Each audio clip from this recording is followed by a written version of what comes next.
بالوقت عشان احنا متأخرين اوريدي لو سمحتوا.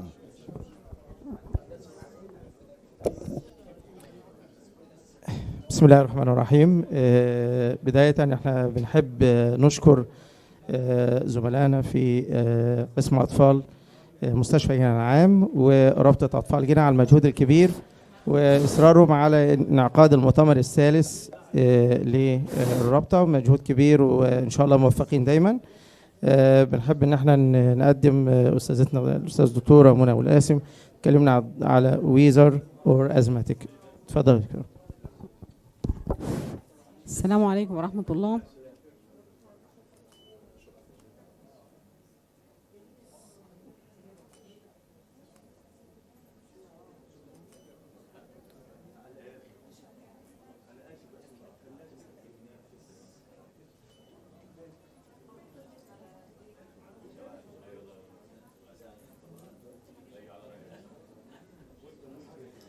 السلام عليكم ورحمة الله.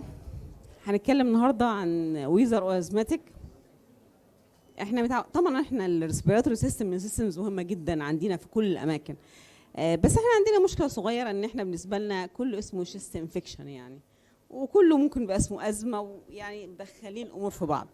فاحنا هنفرق الطفل اللي جاي بويزنج مين فيهم اللي افكر انه ده ازماتيك او ان ده حاجه تاني. طيب ايه هي الويزز؟ الويزز continuous musical sound heard mainly during expiration، لكن احيانا ممكن تسمع في الاكسبيريشن والانسبيريشن. طب كميكانيزم عام ايه اسباب الويزنج؟ يا اما ان نفس البرونكيولز حصل فيها سباز برونكوسبازم، او ان الثيكنينج بتاع الانر لاير بتاع البرونكيولز حصل فيه ثيكنينج باديمه او بسكريشن، او ان في حاجه ضغط عليه من بره، او ان جوه في ماس جوه اليوم بتاعها. common is common، يعني لما يجي طفل ويزر اول حاجه اشك فيها مثلا يا ده برونكولايتس يا ازمتك حسب عمره، يعني ما افكرش في الحاجات التانية غير اللي بعد انا لا هو مش ماشي مع دول. خلاص. ايه الاسباب العامه للويزنج؟ الانفكشن طبعا والفيرال موستلي برضو. الازمه يعني اير واي اوبستراكشن ريفرسبل. اهم نقطه في الازمه ان هو ريفرسبل، ممكن لوحده وممكن بالعلاج. خلاص. لكن لو حاجه مش ريفرسبل يعني طفل على طول ويزر مهما تدي علاج ويزر، لا افكر في حاجه تانية غير الازمه. خلاص. الاناتوميك ابنورماليتي اما في السنترال اير واي في التراكيه في اللارynx، ان في ماليشيا، ان في تراكيال ويب، في تراكيول فيستولا لارنجال كليفت، يا اما حاجه عامله كومبريشن من بره على الاير واي زي مثلا فاسكولار رينج، فاسكولار سلينج، ماس، ليمفادينوباثي. خلاص. اوسوفيجيال فورين بودي، يا اما انترنسك اير واي يعني حاجه جوه الاير واي قافلاها زي الهيمنجيوما. والهيمنجيوما نتوقعها جدا في الاطفال اللي فيهم هيمنجيوما كتير في وشهم او عندهم هيمنجيومات في وشهم كتير ومعاه ويزر، فكر اول حاجه انه عنده اير واي هيمنجيوما. خلاص. السيستيك انوماتويد مالفورميشن، برونكيال سيست، كونجنتال لوبر انفيزيما، كونجنتال هارت ديزيز اللي هم الليفت تو رايت شانت اللي هتزود البلمونري بلاد فلو، الاميون ديفيشنسي، الاي جي اي او البيتا سيل ديفيشنسي او الاتش اي في، الميوكوسيلياري كليرنس ديس اوردر زي سيستيك فايبروزس، برايمري سيلياري ديسكاينيزيا، الاسبيريشن سندروم سواء الجرد او السوالو ديسفانكشن، وفي حاجات تانية زي انترستيشال لانج ديزيز، البرونكو بالمونري ديسبليزيا، البرونكولايتس اوبليترانس. عندي طفل جايني ويزنج، ايه الحاجات اللي يعني ابدا اسال فيها عشان افهم؟ المفروض اي طفل ريكورنت ويزر بيدخل عندنا لازم نفهم هو ايه. خلاص. طب الشيف كومبلينت الشكوى الاساسيه كف ولا ويزنج ولا نويز بريذنج؟ بتفرق. يعني لو طفل عنده ويز على طول بس ما فيهوش كف كتير، لا ما اقولش عليه ازمه، ده افكر في حاجه تاني. لو الطفل عنده ويزنج وعنده نويزي بريثنج برضه ما اقولش عليه ازمه، افكر في حاجه تاني. خلاص. ان ما فيش ازمه مثلا من غير كف. امتى بدات الاعراض؟ يعني ما يكونش طفل يقول لك الام من اول ما اتولد وهو صدره تعبان وهو دلوقتي سنه 4 سنين، لا ما نقولش برضو عليه ده ازمه، لا ده حاجه تاني هنفكر فيها ايه هي. الانست هل هي صادم ولا جرادوال؟ ديوريشن هل هي على طول الويزس ولا بتيجي وتروح ولا يعني ريكارنت؟ التايمنج هل هي بتيجي بالليل اكتر ولا بتيجي امتى؟ الناس اللي بتيجي بالليل مثلا يبقوا غالبا مثلا الجرد افكر فيه، وافكر في الازمه، وافكر ان في حاجه في المكان اللي بينام فيه عامله له الرجي، يعني في حساسيه، نوع السجاده المفروش، تكييف، الحاجات اللي زي كده. السيفيريتي اوف اتاكس، هل الويزنج قبليه في جاجنج او شوكينج؟ ايه العوامل اللي بتزود الويزنج؟ الاكسرسايز مثلا، يعني لو طفل بيبقى كويس بس اول ما يلعب صدره زيك غالبا ده ازمه. خلاص. الايموشن، الضحك، في اطفال برضه بتبقى معقوله بس اول ما تيجي تضحك او تبكي تزيك برضه غالبا ده ازمه مثلا. والريسبونس للبرونكو دايليتور برضه مهم جدا نفرق لي دي ازمه ولا لا. يعني الطفل اللي يكون تعبان ويتحسن جدا على برونكو دايليتور، لا طبعا بحط في مخي ده ازمه، لان بقيه الحاجات ممكن تحسن بارشالي لكن مش الاساسي. ايه تريجرينج فاكتور؟ الدخان، التراب، بالظبط. هل في سيمتوم ثانيه في الريسبيراتوري سيستم؟ يعني هل في مثلا هيموبتيسيس؟ يعني ما يكونش هيموبتيسيس هو الازمه مثلا مع ويزن، لا هفكر في حاجه ثانيه. هل بقيه السيستم فيها مشاكل؟ هل في نايت سويتنج مثلا؟ هفكر في تي بي. هل طفل فيلر تو ثرايف وداريه؟ لا هفكر في حاجه زي سيستيك فايبروزس. هل في نيورولوجيكال سيمتوم؟ لا يبقى هفكر ان الطفل ده سوالوينج ديفكت وما بيعرفش يبلع وبيشنق وحاجات زي كده. هل في ريكارنت انفكشن؟ هفكر في الاميون ديفيشنسي.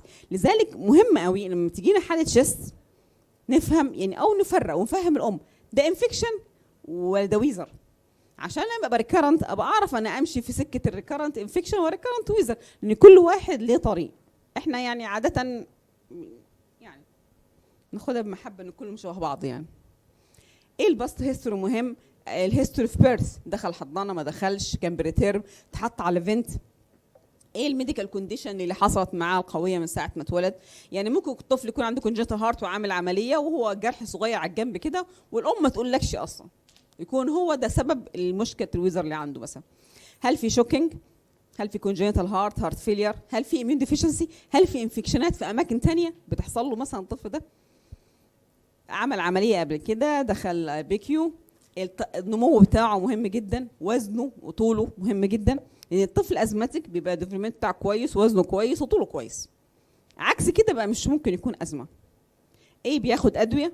يعني في ادويه زي الاندرال واخواته دول بيعملوا ويزر، يعني ممكن طفل بياخد اندرال وهو ده سبب الويزنج اللي عنده، بياخده عشان مثلا صداع نصفي ميجرين، فافهم ايه الادويه اللي بياخدها، هل متطعم واخد تطعيمات ولا، وايه الفاميلي هيستوري اللي عنده.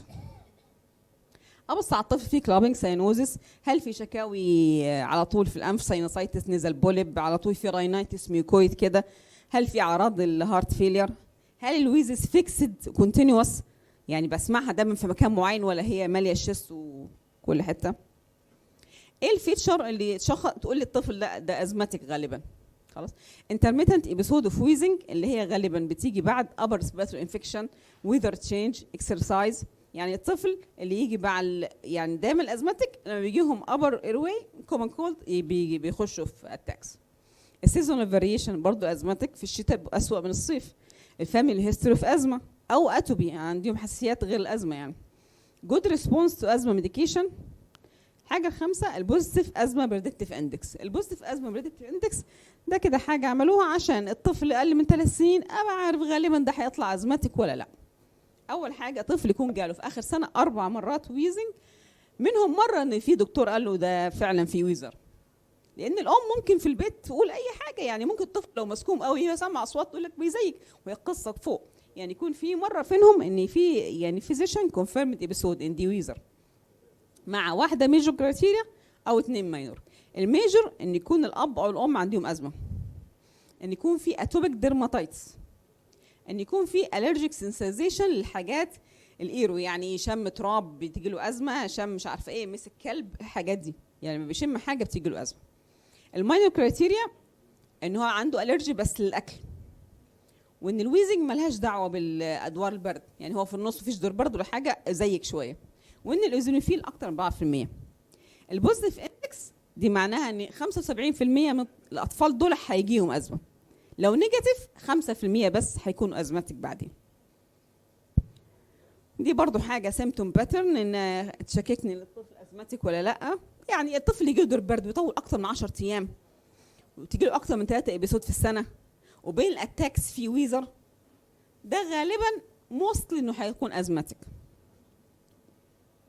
ايه كلينيكال اللي لا تقول لي ده مش ازمه؟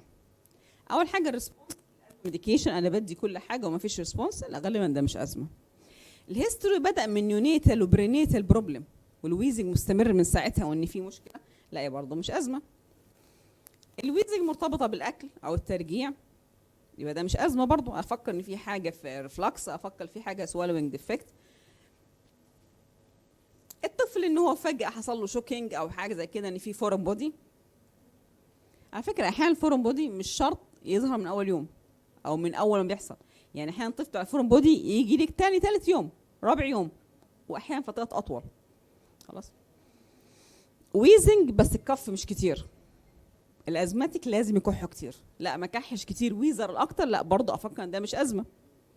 الاعراض اللي بتختلف مع الطفل اللي واقف او قاعد او نايم على جنبه ده او يعني يقول لك لما اول ما ينام على مثلا ظهره يتعب قوي، لا ده برضه مش ازمه.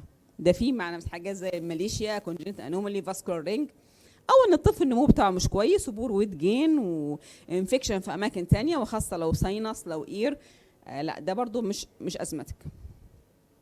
نتكلم عن نقط كده مهمه بنقابلها. الجاستروسوجيال ريفلكس، مجرد الريفلكس حتى لو هو طالع في الاسوفجس من غير ما يحصل اسبيريشن بيعمل ويزر. مجرد ان اسيدك كونتنت تعدي في الاسوفجس بيحصل برونكوسبازم، يعني مش شرط يحصل اسبيريشن والكلام ده. خلاص. الطفل اللي عنده جاستروسوجيال ريفلكس ازاي اشك فيه؟ ان يقول لك هو بيرضع بيشنق، هو بيرضع بيكح، بعد ما بيرضع بيقعد كل شويه يبلع، يعني اسمها دبل سوالينج، يقعد يبلع، يعني تطلع له كونتنت وهو مش عارف يعمل ايه فبيضطر يبلعها تاني. او ان الطفل على طول عنده سور ثروت على طول، مفيش انفكشن بس هو زور وجعه على طول، وتبص عليه تحس ايه في سيلوفرنجايتس. او انه بعد ما بيرضع بيبكي، لان برضه الريفلكس مؤلم طبعا، مش عايز يرضع، يعني في اطفال بترفض الرضاعه اصلا عشان الريفلكس. شوكينج، فجاه هو قاعد وبيلعب وفجاه تلاقيه شنق او كح جامد، او طبعا ان هو بيبكي ويرجع راسه لورا قوي. دي كل حاجات تدل على انه جاست ريفلكس. الهيكف اللي انتوا عارفينها طبعا انها كتير، هي كل عيال بتجيها، بس لما تكون متكرره جدا برضه بشك انه في ريفلكس. دي معلومه. النجلكتد جيرد للاسف ممكن تعمل ريكارنت نمونيا وبرونكيكتيزس ويكون الطفل اصلا ما عندوش اي حاجه، يعني برضه الجيرد مش من المشاكل اللي هي تافهه يعني. swallowing disorder نشك فيها في ايه؟ في طفل عنده حاجه نيولوجيكال، عنده حاجه ماسكولار، ان هو الطفل بيحصل له ريفلكس وللاسف النيولوجيكال هو ما بيحسش بيه من كتر ما بيحصل. احيانا الريفلكس بتاعت الكف ريسبتور ما بتشتغلش، فتلاقيه حتى اساسا ما بيكحش بس هو شغال. يبقى انا اي طفل عنده ويزنج وشايفاه في حاجه نيولوجيكال او ماسكولار، او ان الطفل اول ما بيحط الرضاعه بقه، اول ما بيحط الرضاعه بيشنق، يعني دول برضه هشك ان عنده مشكله في السوالوينج. يعني غالبا الريفلكس ما بيبقاش اول ما بيحط الحاجه بقه، يبقى اول ما يحطوا الحاجه بس عندهم لارنجال كليفت، الفوكال كورد فيهم مشكله فما بيقفلوش كويس وقت ما بيتضرب، تبقى حاجه غالبا فوق يعني اكتر. خلاص. طيب. ايوه طبعا.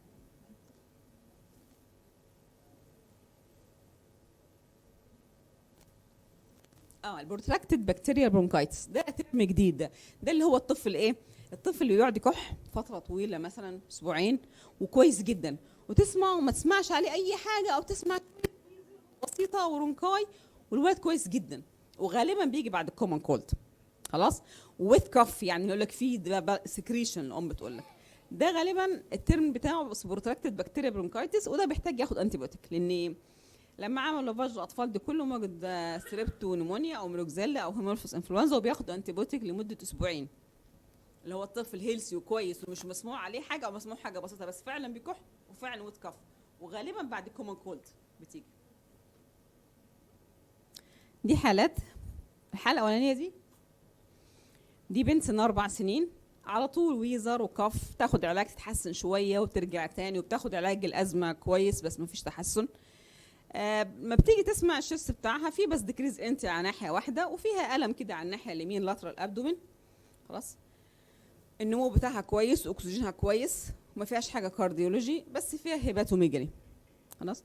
عملنا اكس راي شيست، يعني طلع منظرها كده، يعني لاحظ الناحيه اليمين فيها شخابيط كده، فيها حاجه غريبه الناحيه اليمين. طبعا هنعمل سي تي دلوقتي هنلاقي المنظر ده.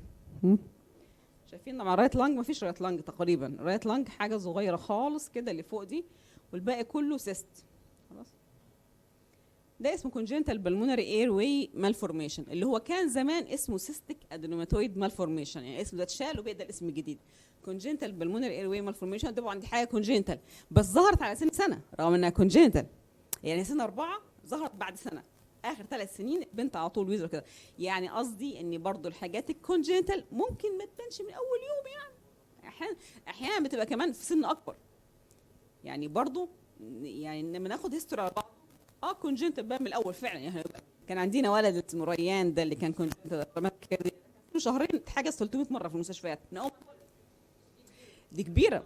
ايوه هي مفيش انفكشن، ما حصلهاش انفكشن، هي بيحصل لها ويزر وكف بس ظهرت بعد سنه ومش مستجيبه للعلاج خلاص. يعني قصدي برضو لما تلاقي عرض زي كده ثابت هو مش بيتحسن، في ديكريز انت في ناحيه معينه، يعني هنعمل اكس راي لقينا حاجه زي كده هنعمل المنظر ده. وعلى فكره احيانا بيبان في سن اكبر، هي ضغط على ايوه عامله توزن للليفر، ممكن يبان في سن اكبر خلاص. طب الطفل ده سنه 10 سنين، كل سنه بتيجي له مره نمونيا كده، يعني الديفلوبمنت بتاعه كويس، فجأة هو بيسخن جدا ويخش في السبين وديفيكالت بريزنج وياخد علاج للنمونيا ويبقى الشيست بتاعه فيه ويزس وكريبيتيشن وكده وبيتحسن بالانتيبيوتيك. بس الولد ده عنده اوتايتس ميديا كتير لدرجة انه عامل تيوبس في ودانه الاثنين والجروس بتاعه كويس، بس التبانك ممبرين يعني في سكارد يعني من الحاجات اللي فاتت. الهارت بتاعه كويس والليفر بتاعه كويس، بس الليفر بتاعه محسوس في الليفت سايد والهارت بتاعه مسموع في اليمين، يعني عنده سايتس انفيرسس توتاليز.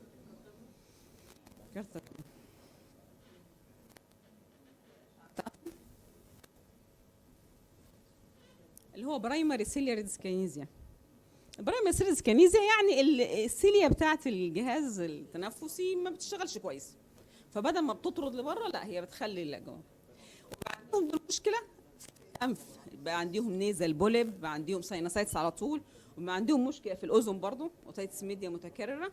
يعني فهو انت عندك ريكارنت ساينوسايتس، ريكارنت شيست انفكشن، سايتس انفيرسس توتاليس، ده برايمري سيلياري ديسكينيزيا، اللي هو ليه اسم تاني قالت الدكتوره شيماء له كارتاجنان سندروم.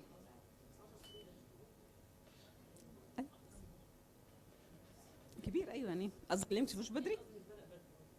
لا هو بيقول هو على طول بيجي له نمونيا بياخد علاج ويتحسن.